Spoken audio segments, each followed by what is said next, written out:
Apa sih yang ada di benak kalian ketika pertama kali mendengar Jakarta Pusat? Pusat bisnis, kota metropolitan, atau pusat kuliner dan belanja,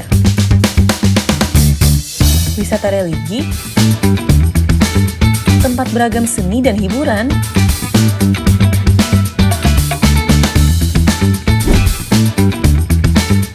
Selamat datang di Jakarta Pusat.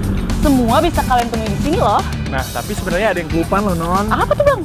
Di balik modernisasi dan kemajuannya Jakarta Pusat, banyak banget kisah dan sejarah di baliknya. Sebagai kota yang menjadi saksi berbagai macam aksi dalam pergerakan kemerdekaan Indonesia, Jakarta Pusat dikelilingi oleh museum serta sejarah yang menjadi bagian dari perjalanan tersebut. Tapi jauh sebelum itu, Jakarta Pusat adalah sebuah kota baru yang menjadi pusat pemerintahan Belanda, Gubernur Jenderal Daendels, serta kediaman masyarakat Eropa. Kota itu dinamai Weltevreden, yang berarti well pleased atau dalam suasana tenang dan memuaskan. Nah, pasti pada penasaran juga nggak sih, Non, kenapa namanya Weltevreden? Dan pastinya juga pada kepo nggak sih, ini pusat pemerintahnya Weltevreden ada di mana aja? Pastinya, Bang. Makanya tonton terus Jelajah Jakarta Pusat edisi Hari Pariwisata Dunia.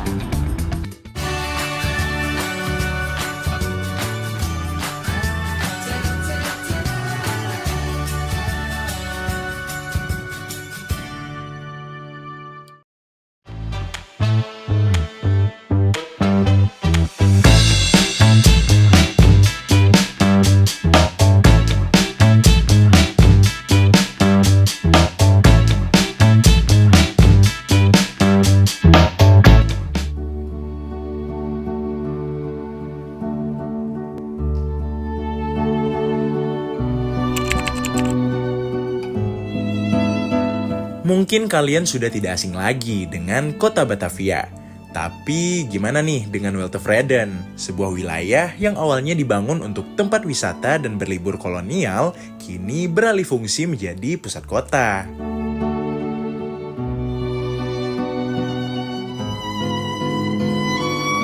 Tepatnya di abad 19, terjadi perpindahan pusat kota Batavia yang terletak di pesisir pantai ke Weltevreden. Hal ini terjadi karena Batavia tidak lagi menjadi tempat yang nyaman bagi para penghuninya dan sudah tidak memenuhi syarat sebagai pusat pemerintahan dan pertahanan, sehingga harus segera dilakukan perluasan wilayah ke bagian selatan Batavia. Hawanya yang masih segar, sejuk, dan tanpa batas sangat berbeda dengan kondisi kota Batavia kala itu. Sehingga kota New Batavia ini pun sempat dijuluki sebagai Queen of the East atau Ratu dari Timur. Para pendatang dari Inggris bahkan menganggap wilayah ini cukup baik jika dibandingkan dengan koloninya Singapura.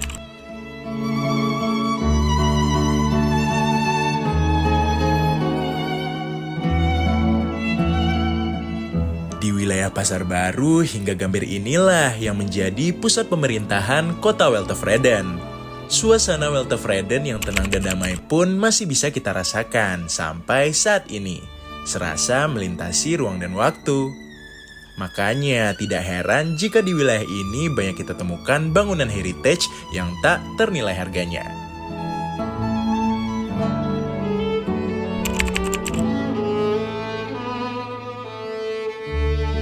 Bangunan-bangunan ini seakan menjadi saksi bisu beragam peristiwa yang terjadi di Weltevreden, hingga akhirnya menjadi kota administrasi Jakarta Pusat.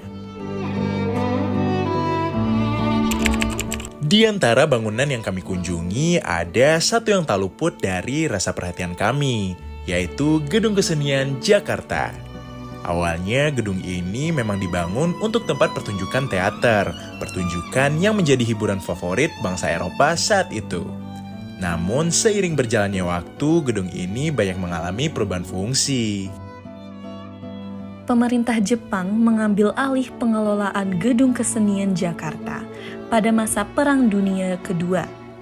Saat itu, gedung yang dikenal dengan nama Kiritsu Gekkitsu ini dialihkan fungsinya sebagai markas. Namun, pada April 1943, bangunan tersebut kembali digunakan sebagai tempat pertunjukan kesenian. Gedung ini juga menjadi saksi perjuangan para pemuda dalam menjalankan tugas mempersiapkan kemerdekaan, yaitu Kongres Pemuda pada tahun 1926. Dan peresmian Komite Nasional Indonesia Pusat oleh Presiden Soekarno tepatnya pada tanggal 29 Agustus 1945. Setelah kemerdekaan Indonesia, Gedung Kesenian Jakarta pernah difungsikan sebagai bioskop Diana pada 1968 dan setahun kemudian berubah menjadi bioskop City Theater.